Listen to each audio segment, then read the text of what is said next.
A warm welcome from the foundation to all of you who have joined on time. It's good to have you here. We are just waiting for our guest.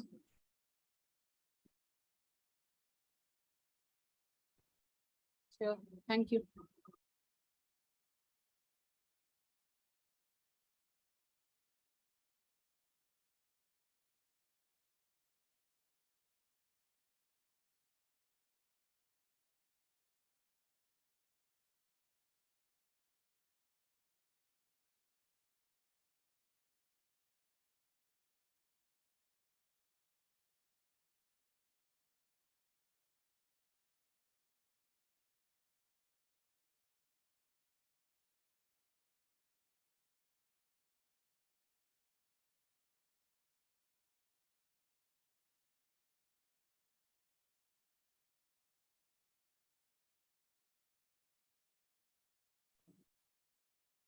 So the guest is joining us. He just finished his meeting. I just request those of you who can be in a camera, that will be great as he joins. Yeah, sure.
Welcome. Before the speaker joins, let me also give you a couple of instructions.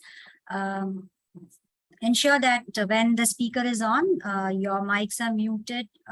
If you have a question, we will be more than happy to take it up. So please drop in your questions in the chat box. I'm sure that it's going to be more of an interactive session. So if in case you are interested to actually put up your question or add anything to the session, raise your hand. Probably we can unmute you if there are so many people wanting to talk. At the end of the session, probably for about 30 minutes, it's going to be more of a interaction that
he just had some connectivity issues. He's just joining. Just give us 2 minutes more. I just had a call with him.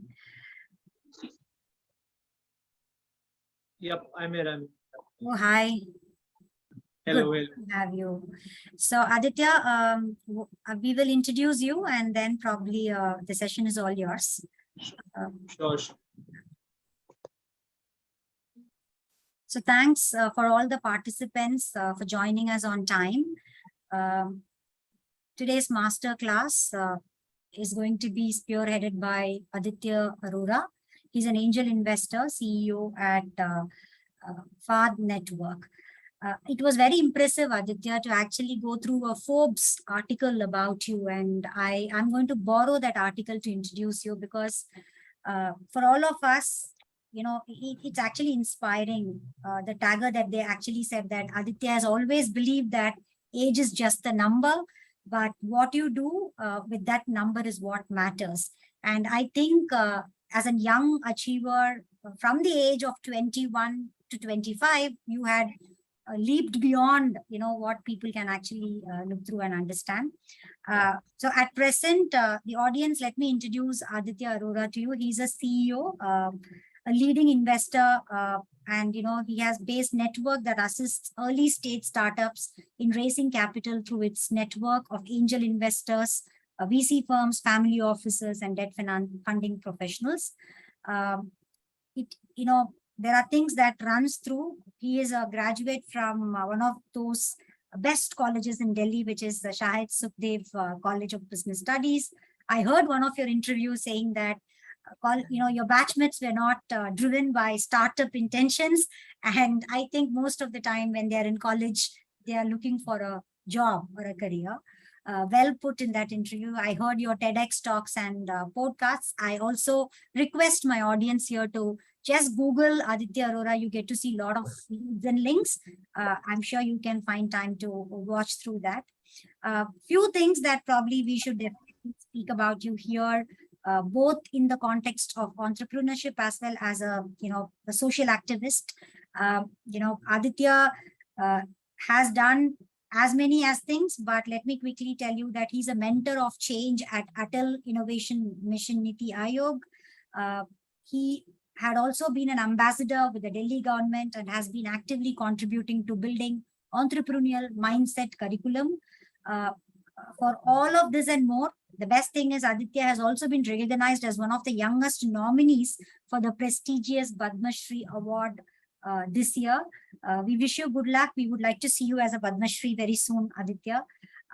He loves startups, and he is part of startup industry member at FICCI, CII, and PhD Chamber of Commerce.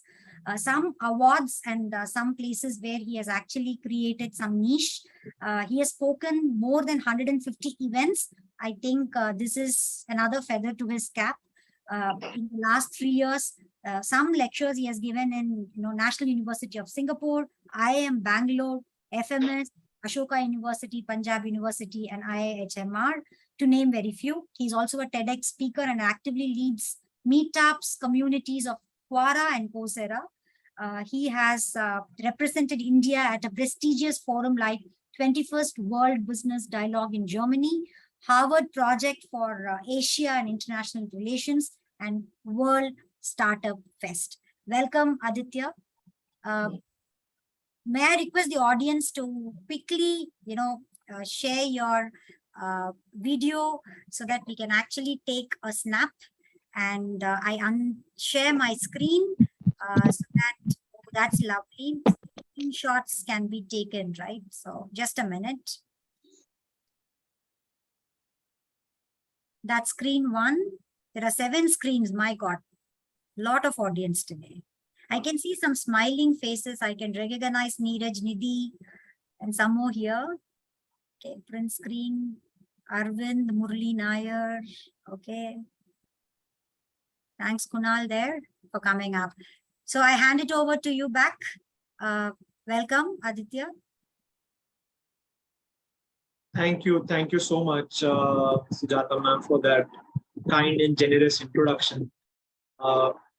Hearing it in the middle of the day is truly inspirational for me as well, to carry along the rest of the day and to also talk with so many people who have joined us. I think there are close to about 170 people in the room. So extremely exciting and pumped up to talk to all of you on a topic which there is a lot of talk always on, which is funding. But some people hear the talk and some people walk the talk with that. So let's hope that we walk the talk with fundraise today, right? All of you, if you're looking to fundraise or looking to invest in startups as investors, you find your end goal today. And my end goal is to just impart whatever I've learned in my little time in the ecosystem over the last 6 or 7 years, and funding across 60 startups and working with over 1,200 investors who are investing in startups actively with us. So it's my pleasure as well to talk to all of you. And it would be a very fun and interactive session. I think one thing that wasn't covered in my, and usually I don't write it anywhere in my profile, is that while I was struggling to make ends meet at some point of time, I also did stand-up comedy. So I always love crowd interaction. And I always love talking to people, and of course not making things too serious. So yeah, I think it'd be a very interactive session. And I don't have a lot of very huge presentation. I think let's start with this small quote, and this is just for a fun thing, because I don't believe a lot in PPTs. So there's a very small quote that says that PowerPoints are prepared by those people who neither have the power nor do they have a point. Right. So on a lighter note, I think it's the talk that we are having with each other. That's what's matter. But essentially, of course, since this is a very important topic, I do have something to share. So I did prepare some basic level of presentation. which I'll share the screen with. Yeah, I have the screen sharing access. Let me know if you can see it. You can see it, right? Yeah, your Also, screen is visible. If you can put that in a. I'll do. full I'll screen do. mode. Should be visible now. Yes. Perfect. So basically, today the topic is, and it was hard to find a like one topic because there's so many multiple topics we're going to talk about. But I think if I have to summarize, today we'll talk about the what, when, and how of funding. Right? What is funding? We all know, but exactly why do you need it? Where should you put that capital on? What startup actually requires funding? What startup does not require funding? How should you make sure that you are someone who's requiring funding and then going to the market? Or if you are not that someone, then you are preparing and building your business as you keep doing. Then second aspect we're going to talk about is when of funding, right? Fundraise is such a crucial strategy in the lifetime of every startup founder that the when part becomes extremely important. Let's say, consider that you're doing your marriage, right? If you do it very soon, then it will not work out. If you do it very late, then maybe, let's say, let's hope it works out. But maybe if let's say it does not work out, the timing is extremely crucial, right? That when do you do that? When do you do that important activity? That's extremely important. And how do you do that? That's also very, very important. In a market where, let's say, there are close to about 1.5 lakh startups now in India, but if we talk about the funded startups, hardly about 5 to 6% or 7% of the startups in India would be funded, right? Which would go on to an institutional level capital, right? Others are self-funded or either just dying slow deaths or not just floating along. So the how of funding also becomes important because the odds are always against the founder, right? There's a very popular saying that, as an I used to discuss with all of my team, a startup founder needs 1,000 reasons to convince me as to why I should put capital in their business. But I just need one reason. I just need one reason to find out why I should not put capital in their business. So the odds are always against the startup founders, right? Not against the investors, because investors now in 2022 have a lot of influx of good startups, quality startups who are raising capital. So this is the broad thing that we're going to discuss today. But let's start with our interaction, and you can use the chat box for it.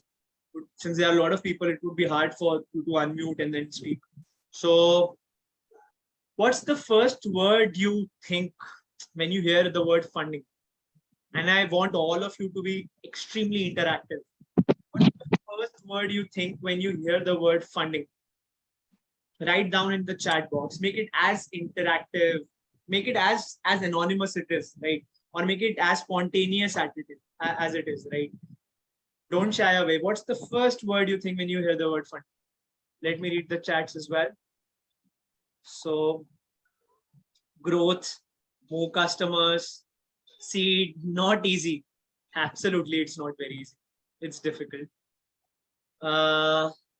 Okay, lifeline, wow. Resource to move forward. Credit alert email from the bank. I like this one. Credit alert email from the bank. Yeah.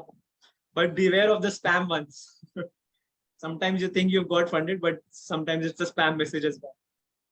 Hope. Yeah, absolutely. Funding is all about hope. Money to convert idea into product, accelerate expansion, idea to implementation, acceleration panel. Wow. Growth. Again, I'm hearing this word a lot. Yes, it's about growth. It's a time clock. Yes. Because if you are not raising, again, that's when the when part becomes important. Because if you're not raising it within the time ideally the startup should raise, then you are either moving away from the market or going to the market very late. Do dhari talwar.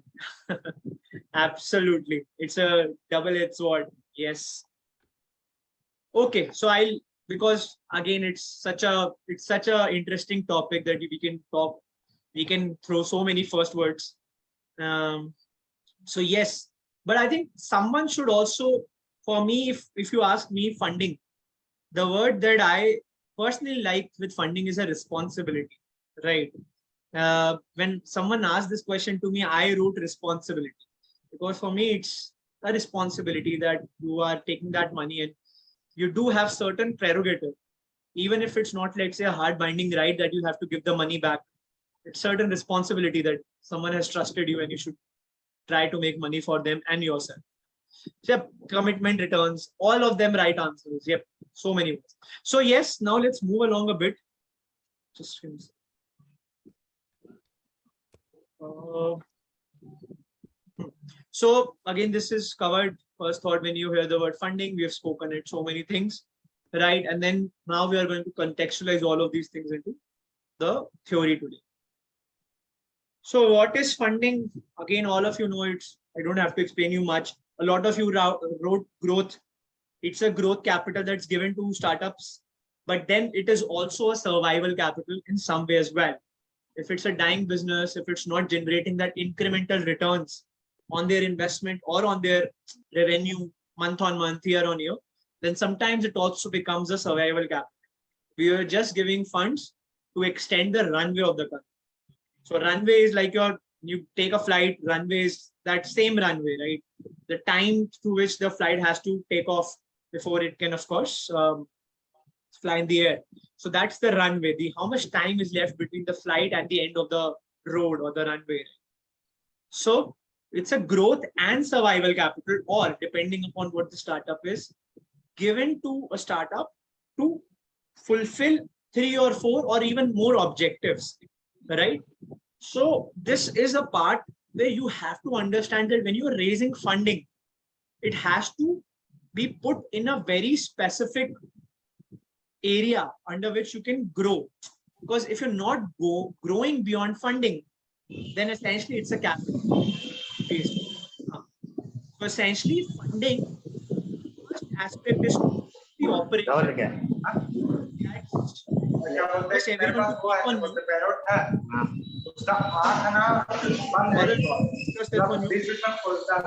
May we request you to mute yourself? Sorry, Aditya. No problem, no problem. Gaurav Sahu, please mute yourself. Thank you. Sorry. Yeah. So basically, it's a, as I said, growth or survival capital that's given to startups. The objectives are multifold, right? The first objective is, of course, to scale the operations. If after giving funds to a startup, the startup is not scaling along, then again, it's a capital that's gone waste. So operation scaling is extremely important, that if you are raising funds, then you have to amplify your level of operations, or you have to go beyond what you're doing right now. And that's where the growth essentially happens. Second thing is increase the team, right? If you're increasing the operations, you'll also need more manpower to participate in all the functions that are there in increasing the operations, right? So you need person for handling marketing, you need person for handling your sales, you need person for handling your finance. So as a result of increased operations, there are new domains of business within the business that opens up. Either it can be a new market or it can be a new product. So each of them, it becomes like a mini startup of its own. So definitely you need team in all of these different dimensions and different business verticals, so that you can match your operations with the manpower. Third, as I said, is reducing the working capital crunch. Now let's come back to that survival capital example. We said that in survival capital, maybe if the business is not generating that incremental revenue, then the business may raise funding, but that may not sustain or promise the growth of the startup. That may reduce the runway of it. That may delay the, let's say, the challenges for it, but that does not postpone it entirely.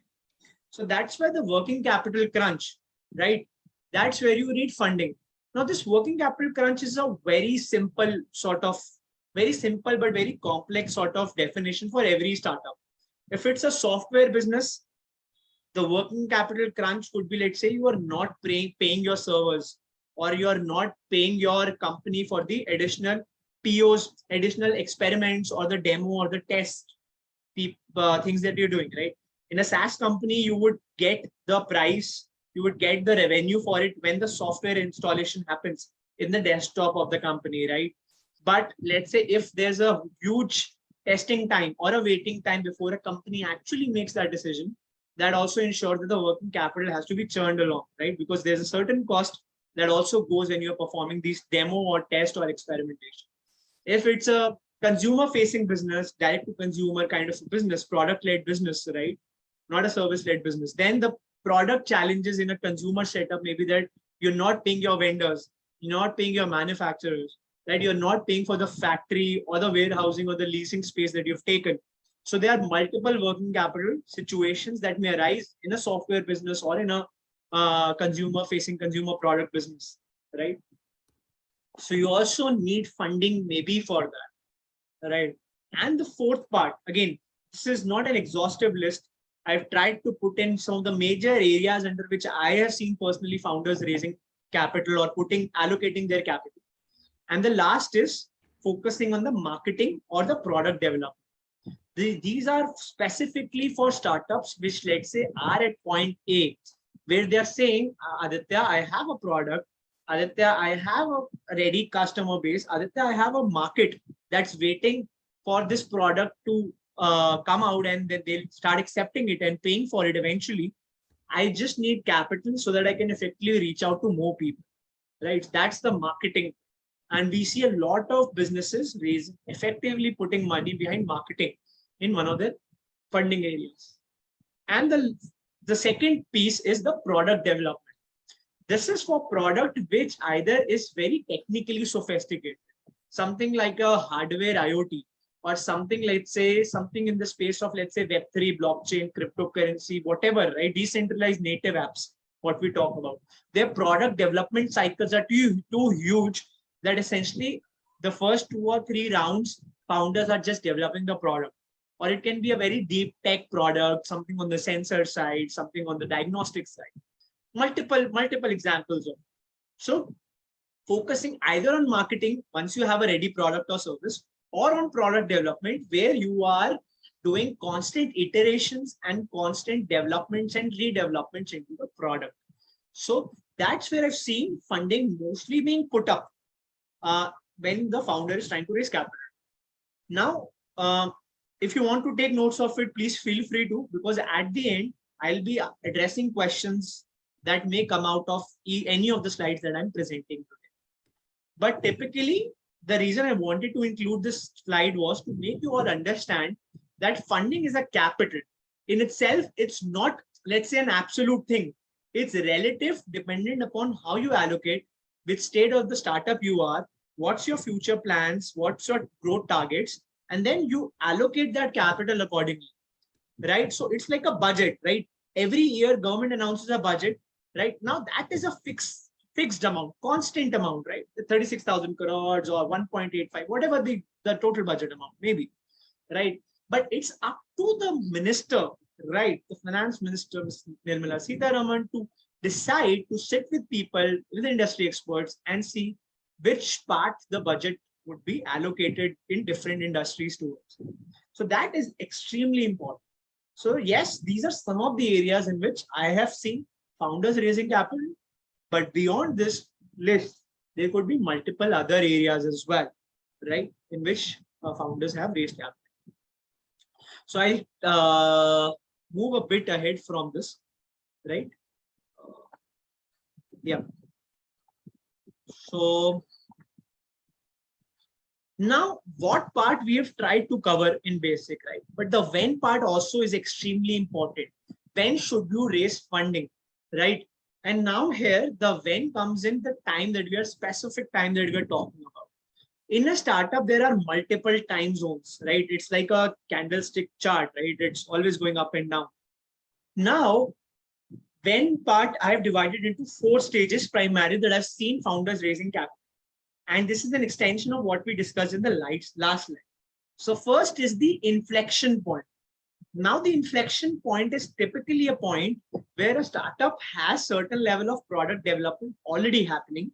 And now there is capital for mostly growth, not survival, where their task is to either increase customers, their task is to cut the cost or the overheads massively, and third is to maybe enter in a new market. right? They've already entered in a saturated market. They've already reaped out the fruits and benefits from it. And now they've decided that here's the time where I want to move from a market A to a market B, where there's a larger market and want to sell my product.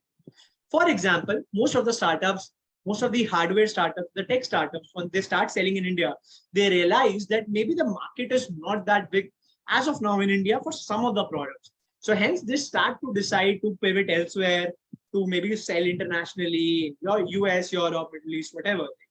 So that's like an inflection point where you've reaped the benefits of the product, of the market, and of the entire IP that you could create. And now you need funds to actually scale to the next level. So that's the first bit. The second bit is the growth expenses are going out of pocket. Now hear me out. A startup raises a lot of expenses to finance its growth.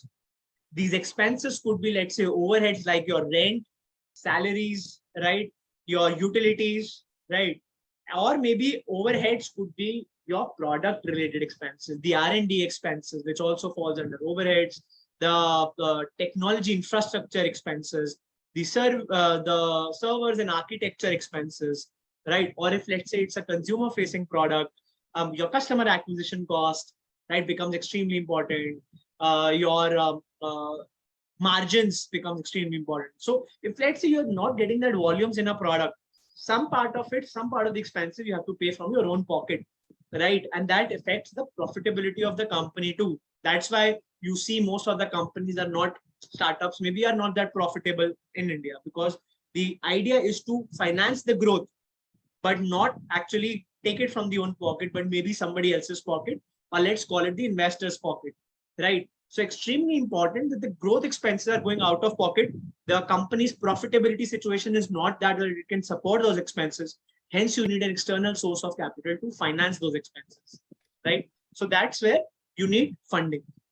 And that's where you should raise funding. Once you are sure of the growth, the expenses should not be covered by the profitability of the company, but maybe by some external capital if, let's say, the profitability of the company does not match with the growth. Third is, there's a newer strategy or a GTM in place to disrupt, right? This is also some bit of an extension of the first point, but this essentially puts out and says that only once I have a new GTM means a go-to market, right? That you're going to market with a strategy. That I have a new product strategy, or I have a new customer acquisition strategy, or I have a new revenue incremental strategy. And that's where I put some of my capital so that I can disrupt a new industry. For example, the example you can talk about is, let's say, Ola, right? Ola has tried out 6 or 7 different businesses. If you talk about, there is Ola Foods, there's Ola Dash, there's Ola Electric now, there's so many Ola, right? There's so many Ola businesses that you can't even keep a count on, right? So now, every time, let's say they have a newer GTM in place, they essentially finance it with a different external capital. And that also makes sense because the company's capital or the startup's capital may be reserved for the core business, where you are saying, if I'm selling product, my capital would be reserved for selling more of my product. If I want to develop a separate product, I may not give it from my own balance sheet, but I may take an external capital to finance that part of the business, right? So if there's a newer strategy, if there's a newer product, or if there's a newer go-to-market in place, where you have said, and again, that I don't want to just sell in India, I want to sell internationally. So when you want to sell internationally, you would have to develop the supply chain right from scratch. You would want to develop your suppliers, you would want to develop your vendors, your brokers, whatever, right? And that's where the newer GTM or the newer go-to-market comes into place. So that's where you also raise funding once there's a shift in the plans. And fourth is, and specifically the reason that I've included this here is, when you also have a plan to turn profitable in the next 2-3 years. A lot of startups growth people think that funding means that you are shying away from profitability, right? And that's also one classical myth. Funding means no profitability, right? A lot of people have this assumption that if a startup is raising capital, maybe they can't turn profitable.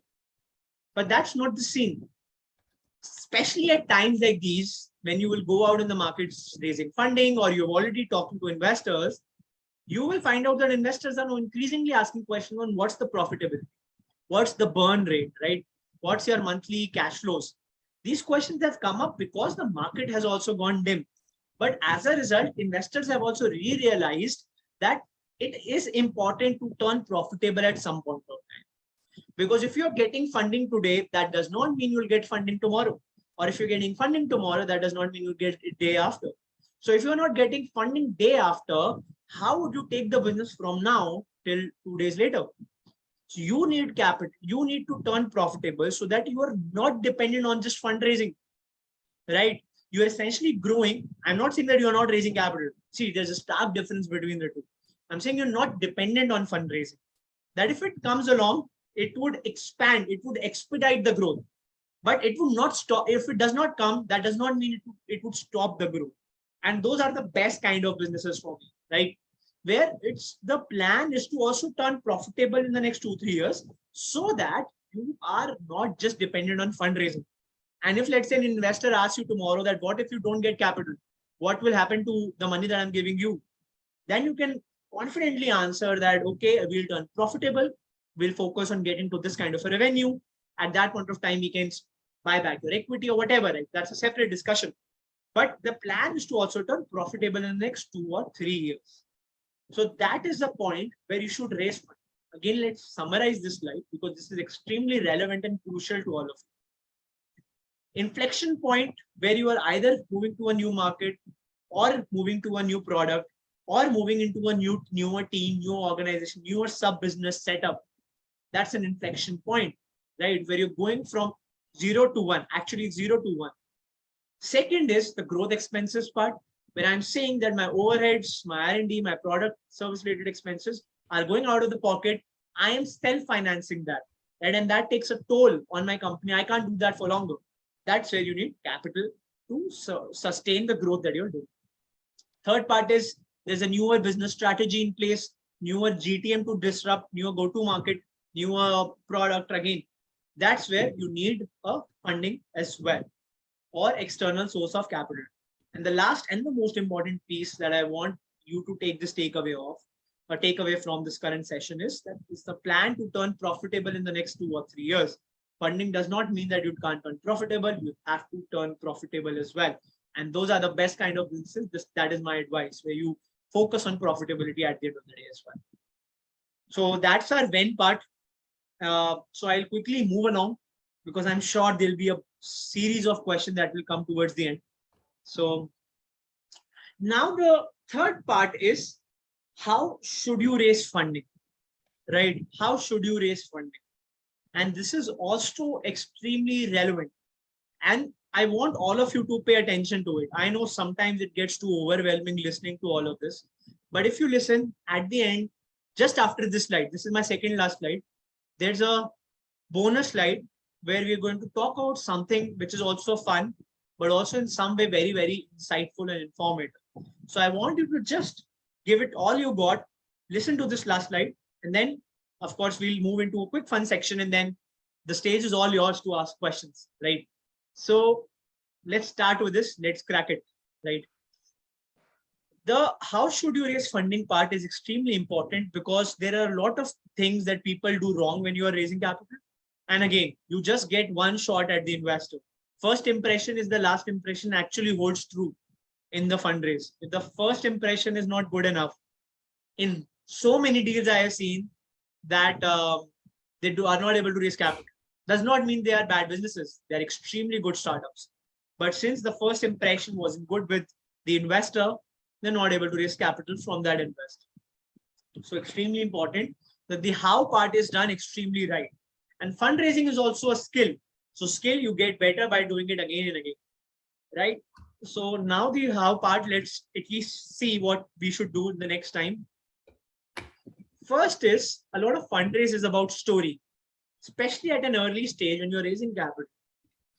Investors also know that 90% of the time, the startups would not be able to return a significant return on the capital invested. So they know that a lot of the analysis, a lot of the research, a lot of R&D also does not make sense. Because even after doing all of that, you are still not sure that whether the startup would actually be able to make sense. Even if the presentation is making sense, it's just a presentation, as I said, right? The execution part is the most important part. So execution is where you can't take a bet on, right? That the founders, will they be able to execute or not? So it is kind of a, I would say, yes, it is kind of a fluke as well. At the end of the day, it's a gut story. And yes, once, let's say, if you are a founder, imagine, of course, you are all founders, imagine you are pitching to an investor where the investor knows that 90% of the things, whatever the presentation is, may actually turn false as well. The one thing that may not turn false, or the one thing that's more tangible, is the founder today, right? Is the person who's giving that presentation at the end of the day, right? So set your story around the fundraise, because early stage investors like me and so many others who are investing in the early stages of startups are mostly hooked onto the story. So if the story has elements of how the founder's background came up, how the founder actually generated a big business, how the founder actually turned an opportunity, a challenge into an opportunity, and now is actually building a strong, rock solid team around it, and knows what is doing, and would set everything, their eyes, their ears, their whole body to achieve whatever they plan to, right? That's what the components of a good story are. Otherwise, vis-a-vis the components like there was a founder, he was not able to वो अच्छे से काम नहीं कर पाया था, he then got fed up of the job, फिर वो startup में आ गया, and then the startup did not move along from there, right? That's not a good story. That's like a very off story. So a founder or an investor have to match. It's like a marriage, right? And a marriage actually happens when there's a story that connects both of the people or the couples. So that's how I see it. The story of the fundraise is extremely, extremely important, because that is what would convince an investor. But again, it should not just be story, right? It should be backed up by some facts as well. So there's a very huge difference between a story and boasting. It should not be a boast. It should be a story. It should be an honest one, right? Now let's come to the second point, which is the documentation part. As simple but as important as it gets, the documentation, what essentially a startup founder, an investor would require, there are multiple, of course, level of documentation that would go once the due diligence is happening, once the investor is verifying the nature of the transaction and the startup. Then there are multiple documentation involved, but on a prima facie, the two main documents that an investor would require is the pitch deck, which is the investment deck. It's like a presentation like this, where you talk about the opportunity, you talk about how's the fundraise coming, right? How would you raise that capital, allocate that capital, and you also talk about your story, you talk about your competition. So it's like a crisp, I would say not more than 13, 14 slides longer deck. An ideal slide deck should not be more than 13, 14 or 15, max 15 slides. Then a third is, the second part is the financial projections that you require for at least the next 3 or 5 years, right? Again, that does not make a lot of sense for an early stage startup, because projections are anyways, again, a story, right? A story may not turn out to be true as well. But at least you need it so that you can show that growth. Why is a startup, why is an investor taking all the risk in the world and putting this capital? He or she could have invested this capital anywhere in a fixed deposit with a fixed rate of interest, safest investment, right?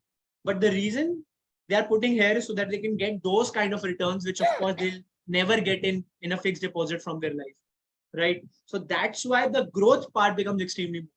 Financial projections are also like a story, where you show the story of numbers, how they will increase in the next 3 years, and how they justify the value, right? You would raise funding at some value today. You would value your startup, which is called the valuation, right? So the projections justify that the business is growing to, let's say, 100 crore business in the next 3 years. What we are asking today is just a 10 crores value, right? So that kind of justifies in certain way as well. But again, financial projections are, although a story and full of assumptions, you have to have a strong and solid reasoning behind every number that you put there. Don't think that the investor will not ask you. A smart investor can pick you up at any point of time and can literally con the hell out of you if you're not actually prepared on your financial projections part, right? So that is also extremely, extremely important, that it shows the growth and how the cost would also move along with the growth. Third part is the valuing your business for what it will be worth in the next 12 months. Essentially, what I said in the previous point, every fundraise that you do has to have a certain value attached to it. So that may not be a definitive value, that either it's a set valuation, that may be a floating value as well. But again, you need to decide on certain arbitrary number that can be put onto this business in the near time. Essentially, 12 months is what I've seen a standard duration happening for a lot of founders. They raise funds again, especially in early stages after 12 months. So the value in your business part should not just happen as of the business today, but maybe what is happening in the next 12 months. Because your next fundraise would happen in the next 12 months. So the newer value would come a foreign investor in the next 12 months.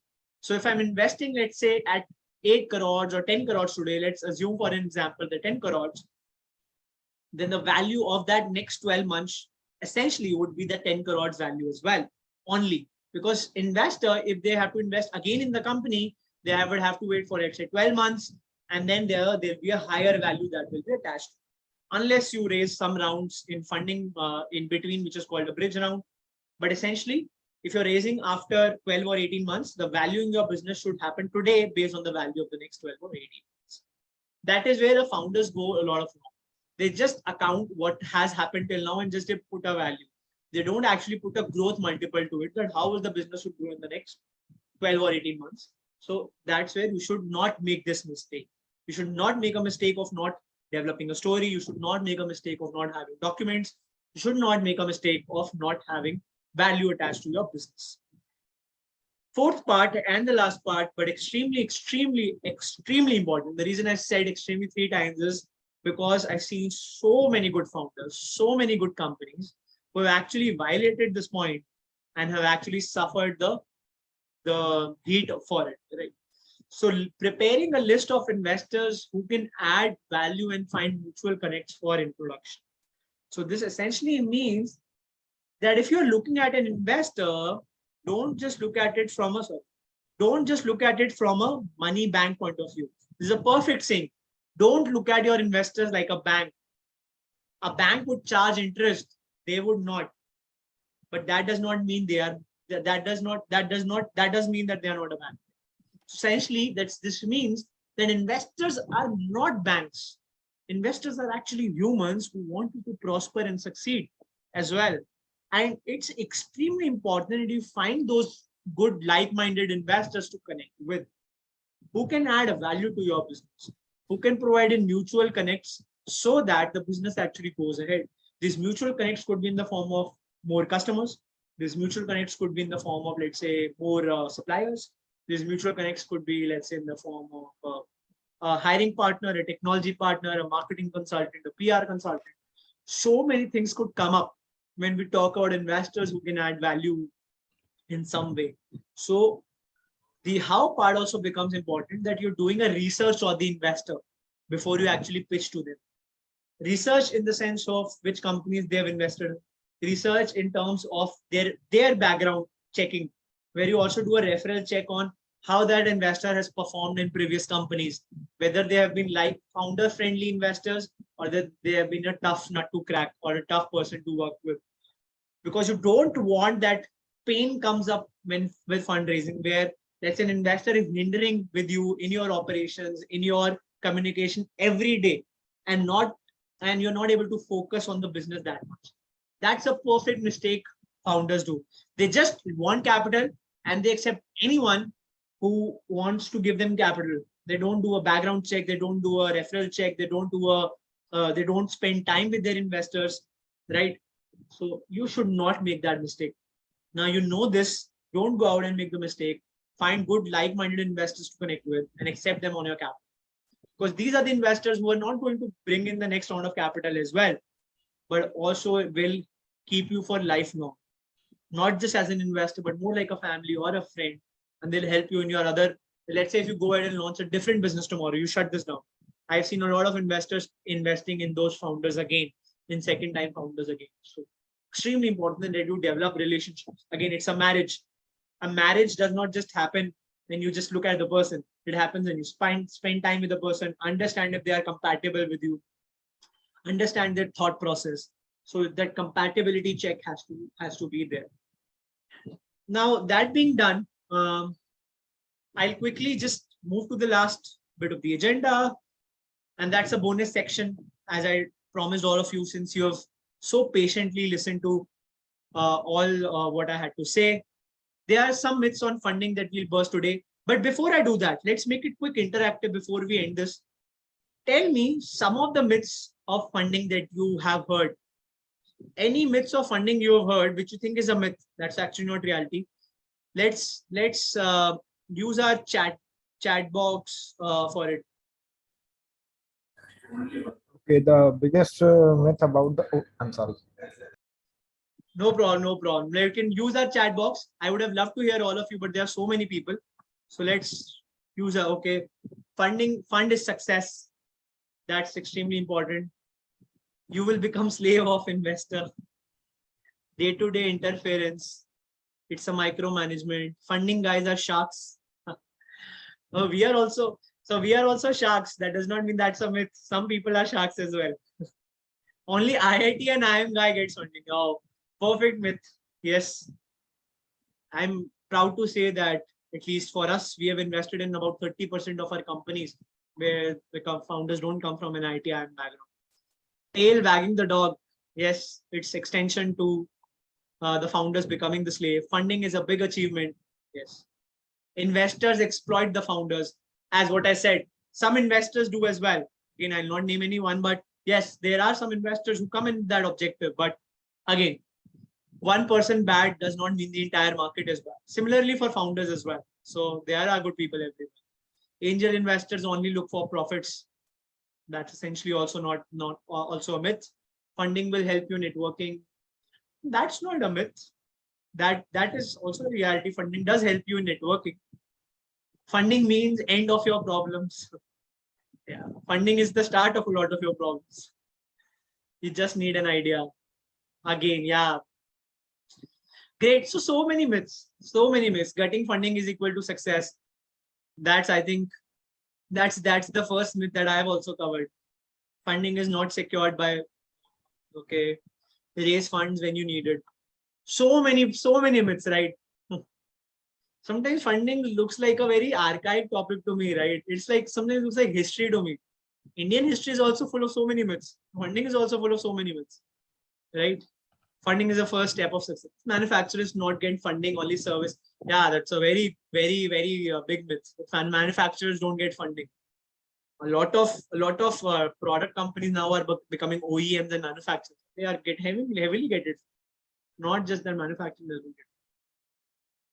Funding is only yardstick of startups. Yeah, money brings money. So again, I'll take a pause for now because I can go on and along with this.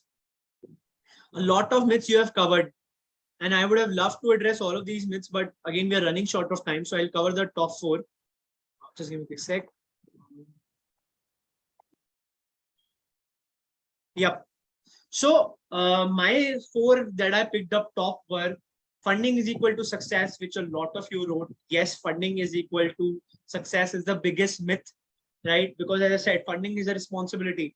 If you're not growing without raising that capital, if you're not growing even after raising that capital, that means that it's kind of difficult for you to scale up, right? So it's not equal to success. So many companies you would have heard of this year, which have actually shut shop after raising huge amounts of capital. So it's definitely not equal to success. First name funding does not happen at the idea stage. Yes, it's also a myth. Someone wrote that an idea only gets you funding. That's also a myth. This is also a myth that it does not happen at the idea stage. Funding has happened a lot at the idea stage. Talk about IND money, right, which raised funds at 100 crore pre-money valuation when they were just an idea. But again, Ashish Kashyap was the founder of GoIBO, so that's a different story. But it does happen at idea stages. If the founder is someone solid, or if they have a great story attached to it. You can't grow without funding. Perfect myth. I don't need to talk about how many bootstrap unicorns are there, right? We have the 2 Zs in India, Zoho and Zerodha, who are bootstrap unicorns. So yes, funding can, even Dropbox till a lot of time did not raise capital. So extremely relevant that funding does not make you a success. You can also grow without raising capital. You should not take funds from friends and family. Yeah, this is also a myth that I've also seen a lot. A lot of people don't take money from friends and family. They think that the relationships would go sour, right? कि friends family फिर बात नहीं करेंगे अगर capital अच्छा नहीं अगर startup अच्छा नहीं चला. But actually friends and family support you a lot in the journey, and especially when you are not deciding on a valuation, it also gives you the leverage to fix up a price accordingly with a friend or a family, because you don't have to negotiate a lot on the valuation with them. So that also gives you certain kind of leverage on a headroom to discuss. And also everyone's requires support. Entrepreneurship is an extremely lonely and individualistic journey. So you do require certain level of support from your investors, from your friends and family, from your stakeholders who can support you. So yeah, you should not take funds from friends and family is also a myth. So yeah, these are the top 4 myths I found out. But there are so many myths that you also wrote down in the text box, and they are all extremely accurate and relevant to the current scenario. So that brings me to the end of it. Sujata ma'am, I'll hold the stage back to you for 4 more questions. Thank you. Aditya, it was like rapid fire. You were so quick, but you covered almost everything in one go. In fact, yesterday or day before yesterday, when we were having conversation, I was the one who told him, hey, come with a PPT. We would like to actually see something to get ourselves focused. So I'm sorry for that, but I think without it, you were making so much of sense for the entrepreneurs here. I liked your flow, what, when, how, and the myths that we were talking about. So we request, the audience, you can actually put your questions as part of the chat box. Probably we will take it up. But before getting into it, Aditya, one question from my side, if you would permit. So whenever there is a VC, they say that we have a checklist. So in your checklist, what are those 3 critical things that you actually look in a startup before you invest? The must-haves, top 3. So I typically carry my T's of investment. I have posted on social media as well. It kind of got viral. My T's are first T is the team, right, which is extremely important, because again, it's the founder that I'm taking a bet on. I know that the market is unpredictable. Second T becomes important is timing, right? Timing is also very important, because if you're coming with an idea which is, let's say, too ahead of its time, maybe something in the space of, let's say, Hyperloop, where it's a technology still developing, right? That may not be that much attractive proposition to me, or maybe too late, let's say, in the business, let's say a proper just e-commerce with no differentiation. Then it may be a too late idea of its market as well. So for me, the timing also becomes important. And the third T for me that becomes important is traction. Traction means any performance or any metric of the business that validates what the founder is saying. That may not always be revenue. That may even be a version of the prototype of the product, but something which also acts as a funneling channel that, okay, whatever I'm saying, whatever I'm projecting, however I'm projecting my growth, it's actually happening in a real world sense. For me, that part becomes extremely important. Thank you. Thanks, Aditya. I have Krishnanga Kalita. You can unmute yourself and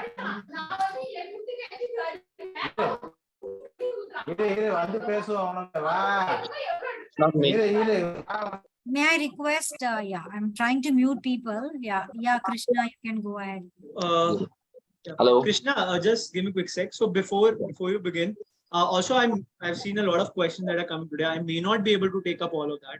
So what I've done is, even ma'am suggested that, and I've taken her suggestion. I created a playlist on YouTube very early, which talks about what the stages of funding and everything that I had to discuss. So I'm dropping that in the chat box. These are a collection of 7 to 8 videos where it talks about the growth, the revenue. It talks about the journey of the entrepreneur. It talks about how to scale your startup. So I've developed my own frameworks on what are some of the things and tools and tips and tricks you can use. So please feel free to check the channel out, and do share the content and subscribe. Yeah, Krishna, go ahead first.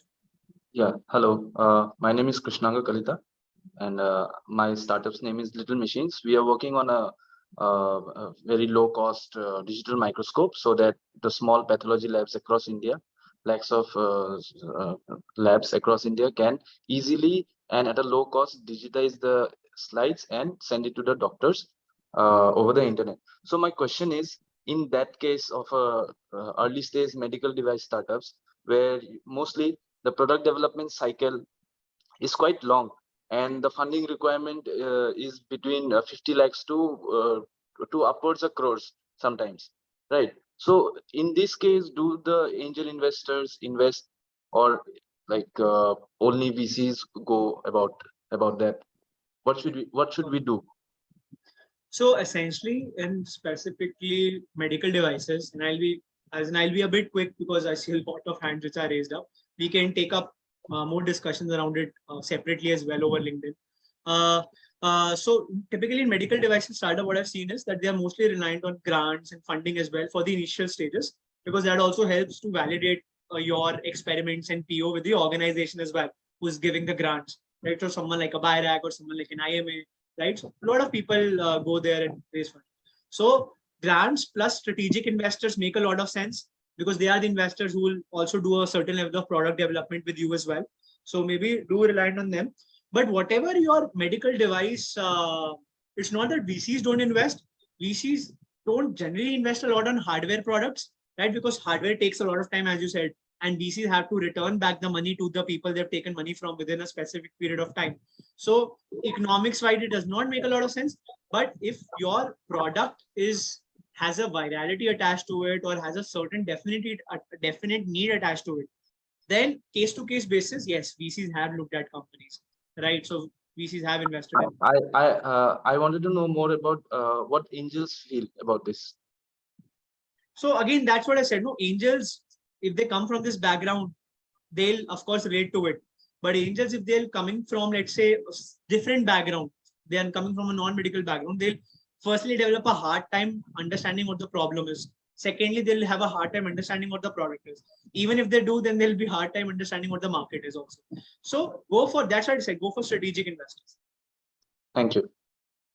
Ashit Chanderia ji, you can actually unmute yourself. Yeah, go ahead. Hi, good evening. Yeah. My question is that most of the time when we go ask for equity or funding, many a times we are advised that we should go for debt instead of diluting equity. They say equity is very expensive to dilute. And they say if you are very confident of your venture being profitable, why don't you go for debt? Now, as investor or person who has started the firm, we have already invested a certain amount and also taken debt personally. Okay. So there's a limit as to how much more we can take on our own name. So where do we draw the line as to, when we should dilute the equity or possibly still stick with more debt? Very relevant question. And see, again, there's not a fixed one-line solution to it, because debt, if used good, is also a good validation for businesses, right? A lot of companies, if you look at even unicorns today, a company like Alicious, they also raised huge amounts of debt before they cap table, just before they turned unicorn. So the thing with debt is that, and again, I'll be a bit quick because it's a longer topic. But Ashit, most of the debt in India is given on it when you have an institutional level of funding attached to it as well. Mostly the venture debt that's given, because again, those people also need to have certain level of security once they are giving debt to an early stage startup, right? So I would say focus on equity because it also improves your credit history in certain sense, right? It also builds your brand credibility, and then it's easier to get debt also on favorable terms from large lending institutions and venture debt companies, right? And second is focus a lot initially on growth, because debt again is a capital, but that may not have a lot of mentorship components attached to it, right? A lot of growth related components attached to it, because a debt is a simple line of credit which you have to return back. You don't have that obligation to return. Rather, you have the person, if they are investing, have a choice to work with you as founders and to grow this company. So again, make that decision taking in mind both these aspects. Initially, I advise companies to grow with equity, and then maybe after a Series A beyond stage, raise debt, raise good amounts of debt that can be financed to grow to the business, but raise it with with a business plan in mind. Don't just raise debt blindly. Thank you. There I have Rudraksha. You can unmute yourself and then quickly. Hi, sir. I'm Aparna. I'm the co-founder of Rudraksh Hub. So we are building a one-stop online workshop solution. So my question is, are there any specific sectors part for investing? So, ma'am, we are sector agnostic. So we look at all sectors with equal relevance and focus. Okay, thank you. Sunny Kataria, you can go next. I can see your hands up. Hi. I am from Phytocoach, and we are developing antiviral, herbal, and pharmaceutical solutions. So my question, I think a part of my question got answered from the medical devices thing. Like what I'm really interested in, like in specifically in development of drugs, or even say like herbal pharmaceuticals or nutraceuticals. So at what stage it is best to approach angel investor or venture capitalist in the sense like, is it good to approach before you have conducted the clinical trials, or, like after your clinical trials have been completed? Yeah. Sunny, from my perspective, after, because it makes a lot of sense. Because if let's say it fails the clinical trials, then the launch, the market of the product essentially goes for a toss, right? You can't launch it in the market. So ideally, to go after the clinical trials have been taken and all the necessary licenses and approvals by the organizations have been taken care of, then it makes sense. But I think one of the major, challenge is that because clinical trials are costly, so you need funding for that. So that's like a paradox then, It's a vicious loop. That's why I say, for a medical device startup, that's what I said to the previous person who asked as well. It's important to focus on grants. It's so important to focus on taking money from government, equity free and government grant money, because that also gives credibility in terms of whenever you're conducting a trial with the company, because some of the companies who give in capital are also testing companies, clinical companies themselves, right? So, so that's why I'm saying for a medical device company, the playbook should be like that. Playbook should be like that. Okay, thank you. Rupesh, you can go next. Thank you so much for the opportunity. So, sir, like, is there any difference in getting funding by a student-based startup and like a professional who has been working in like so many big firms and then he came into the startup journey? Because being a student, I face some of the problem. Like I have a talk with 100x VC founder. So his conclusion was that first you have to build a product. Mine is a travel-based startup, Travel Tech Travisco. So his like thesis was that first you have to build a product, then you show attraction by that product, or you can say platform, then only we would be looking for the funding. But currently, like I have built a prototype of my platform, and then I have pretty much traction of around 10 lakh in the offline mode, like whatever the. Yeah. Rupesh, just that, yeah, thoda sa, let's be a bit crisp and concise. Baki, of course, we can talk separately as well. We're more than happy. But to answer your question, whether your question is essentially this, right? Should we take money from a student-based startup? No. Like, do you have any suggestion for like getting funding by a student-based startup? Like, for a student-based startup. Got it. Yeah, it's a student-based startup, non-student-based startup. Essentially, चीजें कुछ फर्क आता नहीं है. But the only thing is, then as a student, you have all certain limitations as well, to the kind of efforts you can put. So you have to again follow the same thing. You have to take money from someone who is who understands your business, who understands your life as well, who is not too harsh on you, because as a student, abhi, you have to learn a lot, right? So someone who also gives you that mentor vibes, right, and that feeling, and gives you a room and space to grow. That's how I did. Even I raised money when I was 17 for a startup in the student housing space. So for us, the checklist was this: we want someone who understands.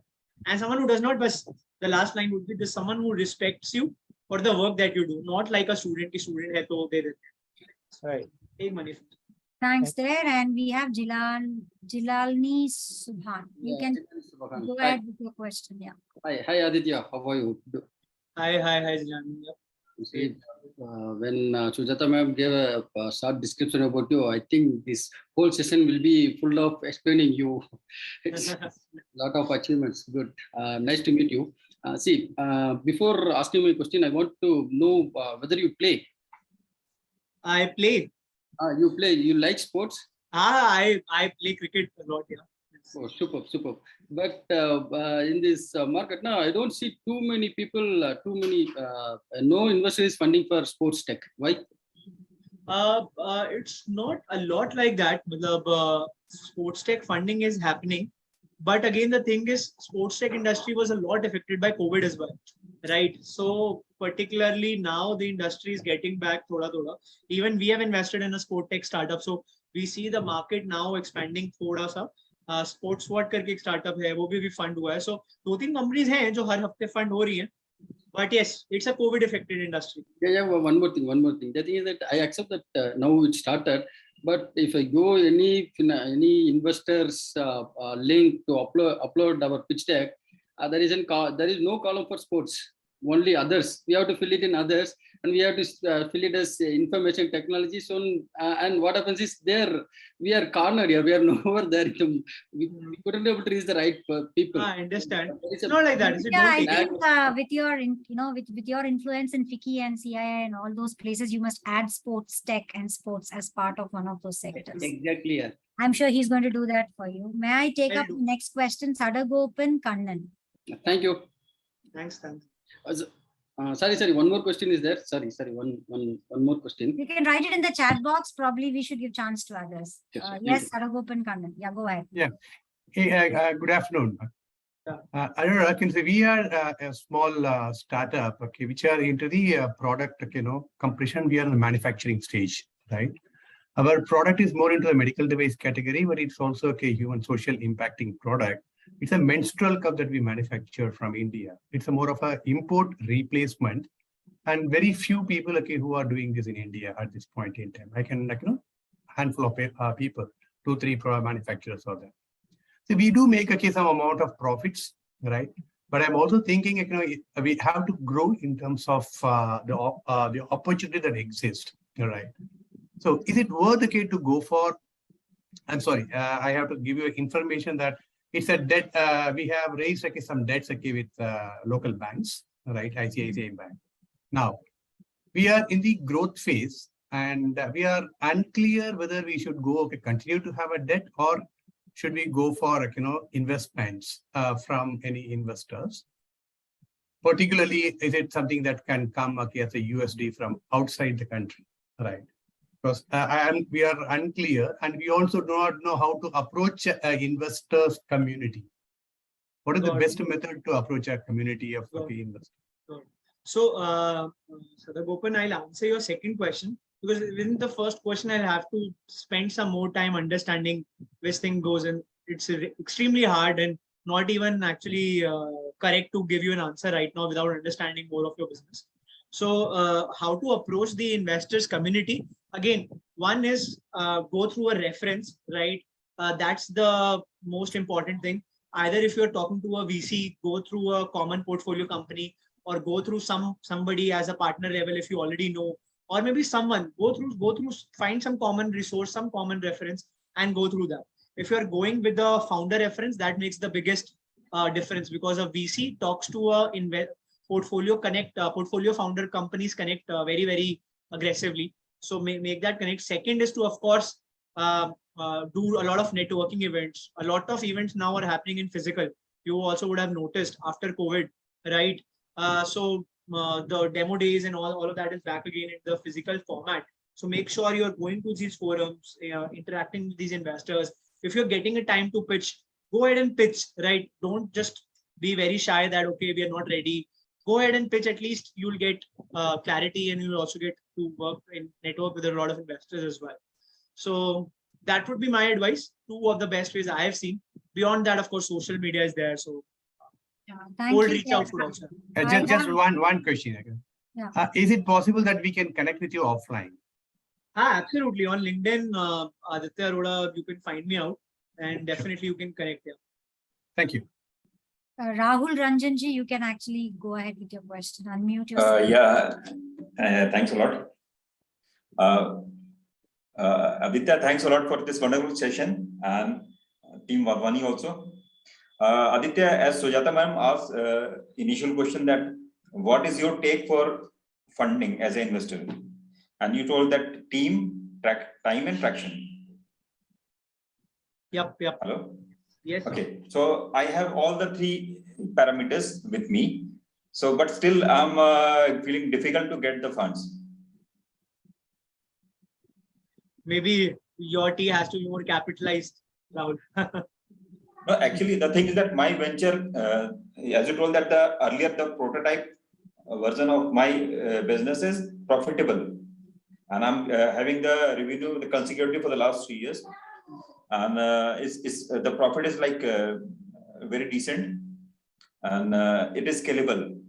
But when I'm trying to scale it up, I'm feeling difficult to find the investors. I think Rahul and Aditya should connect on a LinkedIn platform. Probably it's more personal mentoring kind of. So I think Rahul ji, you should connect with him. Arvind, I could see. Yeah, I was thinking for that. Yeah, you will. Arvind KY, if I read it right. Yeah, go ahead. Probably I'll take a couple of questions more. Others don't feel bad, but Arvind, go ahead quickly. Yeah. Hi, good afternoon, Aditya. Glad to connect you once again. I had a question regarding the stage that we are into hardware product. We are designer and manufacturer of drones platform and solution around it. So we are in the stage where we have built our prototype, and right now testings and trials are going on, and we will be going for certification. The thing is, how do we put valuation to the company wherein we have not even started selling the product? Again, it's such an in-depth question. It's a 1 hour session itself.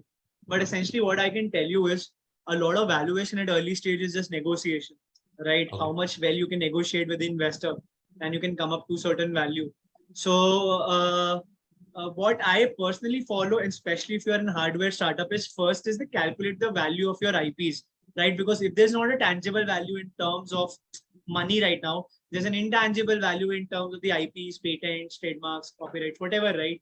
There's a lot of things. So estimate the value of it. Second is a lot of people in hardware do a lot of comparative analysis with other companies too. And I've seen that kind of making sense in terms of valuation, because how would you keep your bases on, right? So similarly to a company which was valued at your stage earlier, what did they get out of the valuation?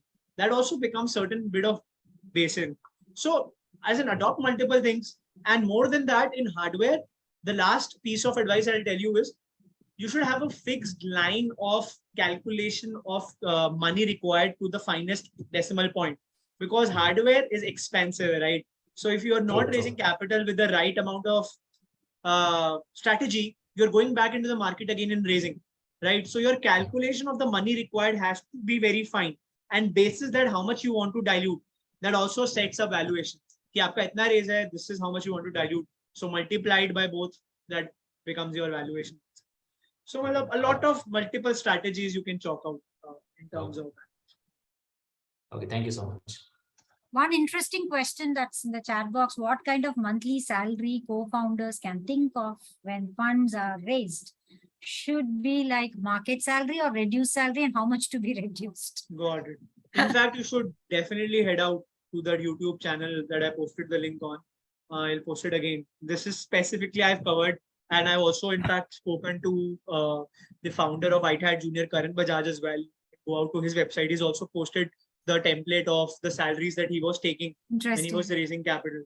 And it's an extremely good question. So what personally, and it's on my LinkedIn as well, you can go out and check it out. At an early seed stage, pre-seed stage, where you're not making money, don't take any salary. And I come from a very strong opinion of this. If the business is not making money, the founder also is a business, right? Should not make money, right? Until the business starts to make money. When the business starts to make early money, right, then take ahead certain basic living expenses from your salary. Basic expenses, right?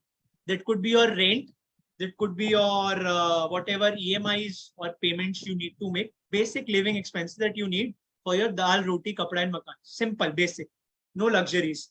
Once you've gone ahead and raised Series A, which is a VC coming in, typically, right? That's when it makes sense to start drawing salaries for a bit of your pleasure and leisure as well. You want to draw salary for travel, you want to draw certain salary for allocating in the adventure part as well. But again, not very huge delta from what you were driving at an earlier seed stage, right? So typically 40, 45%, 50% of your CTC that you would have got in the market, take off that. Once you go on a series A beyond stage, the idea is to just increase your salary by small and little proportions, but increase it timely till a time it achieves 80, 85% of your CTC, what you would got in the market at a similar point of time, right? Before the company goes into IPO, that's actually when you start snapping your CTC. But again, at that point of time, it's too huge a timeline to also start worrying about salary. You'll worry about wealth more. So that's my thesis. 0%, then start taking just about 10, 15%, moving towards 20, 25% before a Series A stage. Then after Series A and beyond 58% and eventually 70, 80%. Interesting. Thank you, Vartika. That will be the last question for today. So Yeah. Vartika, you can go ahead. Yes, thank you, ma'am, for the opportunity. Good evening, sir. I want to know what is the paying back mechanism. Let's say if we raise a fund, so how we should repay it, how long it will take, and how should we calculate the rate of interest? Like, it would be better to take a loan, or we should go for this funding, because funding itself takes 2-3 more months and requires So lot are of you asking preparation. if you've taken a loan, how should you repay it, or you've taken No, no, equity? no. Taken Yes, equity. yes. If somebody investor is investing in the company, how we should repay him? What is the mechanism? How should we calculate? What precautions we should take care of it? So again, I think this was the only thing left. So I did not talk about exit strategy, but I think this question is purely from that. So quick, again, this is also a very huge topic in itself. But quick thing, again, see, with equity, you don't have, let's say, compulsion to pay. So it's not that you calculate key after this much time, this much rate of interest is due, unlike a loan where you have to pay the debtor, right, back. But in equity, there is no such. Equity is a residual form of thing, residual form of ownership. कि अगर कुछ बचा तो मिलेगा equity investor को, नहीं तो नहीं मिलेगा, right? So it's not a preferential thing, right? So one is multiple ways in which it can happen. I'll be very quick. A is more rounds of funding, right? That increases your value of the business every time, right? And then some investors would want to take more equity, so they take an equity of the existing investors. That is one way. Second is if your company gets acquired, the company would pay all the investors and you, right? Third way is you buy back from them. That, okay, this is the value that I have today. This is the value you came in. That's like a buyback. You buy back that equity from your investors. So multiple ways as in which this could be worked out. But there's no like specific calculation that has to happen. It's also a negotiation. Thanks, Aditya. I saw Raghu Mandala raising his hand from the beginning. So will you be interested to take one more question? I'll take up. Raghu, go ahead. Unmute yourself and then probably you can speak. I think his question is also on the chat. Raghu, we can't hear you. Can I take it from the chat box? I did not see his. He just wrote, I have a question there. So that's exactly. No, there's one. In IPO, we often see that founders issues equity. Achha, that's a different. Oh, that's by Sanjeev. Sanjeev has asked. There were so many questions, Aditya. I will just, some of them were, in your videos, I did not pick it up. So they can go through the links that you have given and some are answered. Hi, my name is Mandeep. I have a small question. If Yeah, Mandeep, go ahead. Hi, Aditya. It was very nice listening to you and so many insightful on raising funds, so many great insights and so many good questions that have come up also.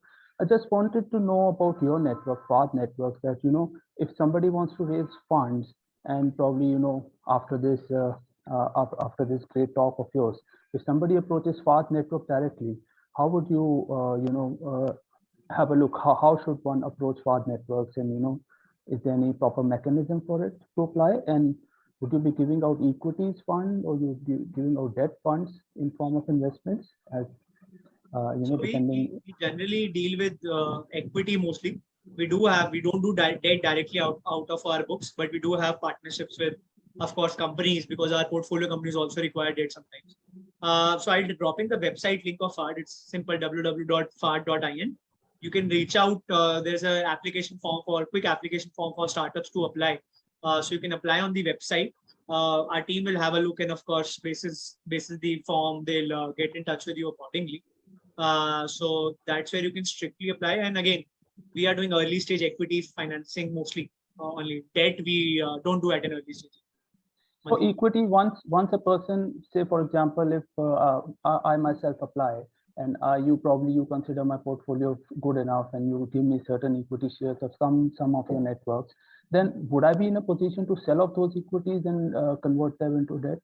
Or is there any other mechanism to it? I'm not sure of that. So didn't get your question. Selling of which equity you're I talking? mean, you send me equity, like probably what I know, as far as I have an idea of equity is that, you need a proper demat account for that. And, you can buy equity shares and you can sell, it's like a online trading. You can do online trading with equity. So if I get certain equity shares in my account, then can I do online trading with those equities?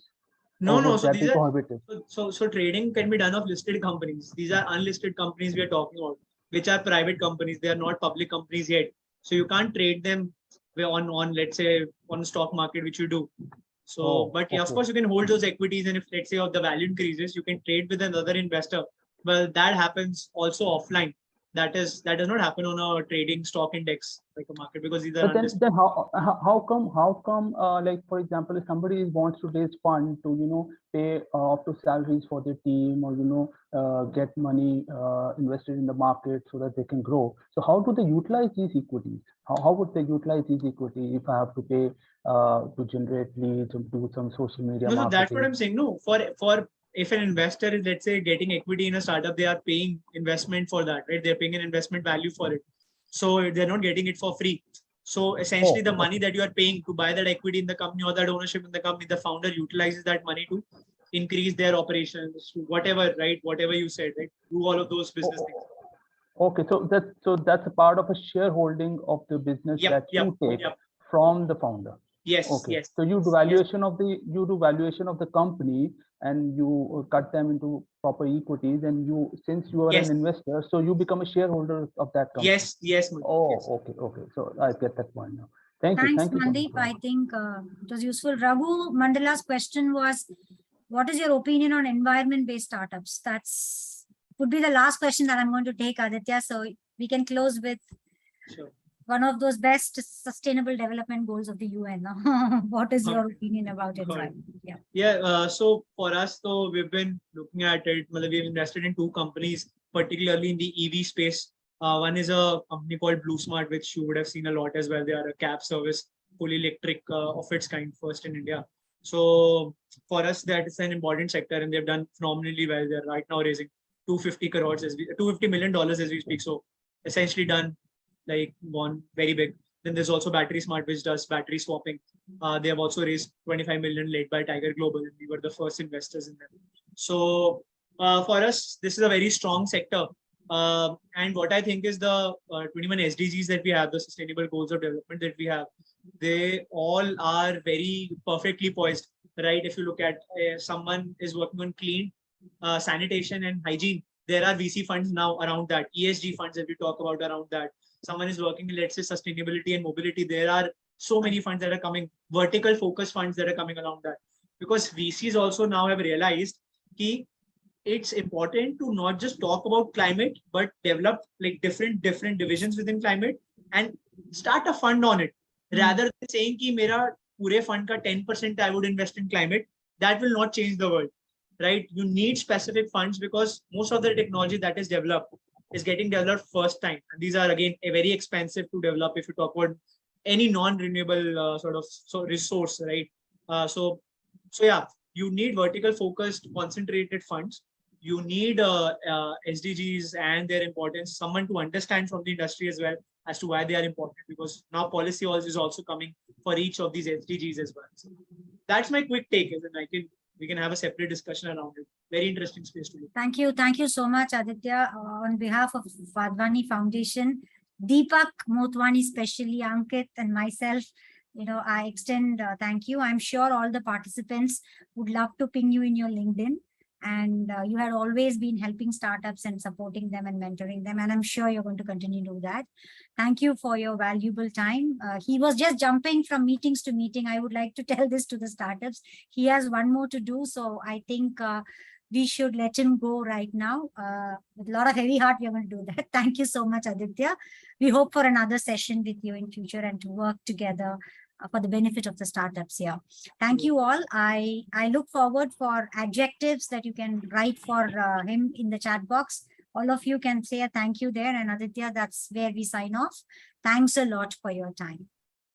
Thank you. Thank you so much, everyone. And love to interact with you future. Thank you so much, Sujata and Deepak. Thank you, Aditya. Thank you, team. Thanks. Thank you. Thanks a lot. Thank you all. Thanks for your time. Joining for this session. Thank you. Thank you. Thank you very much. Thank you. Welcome. Thank you.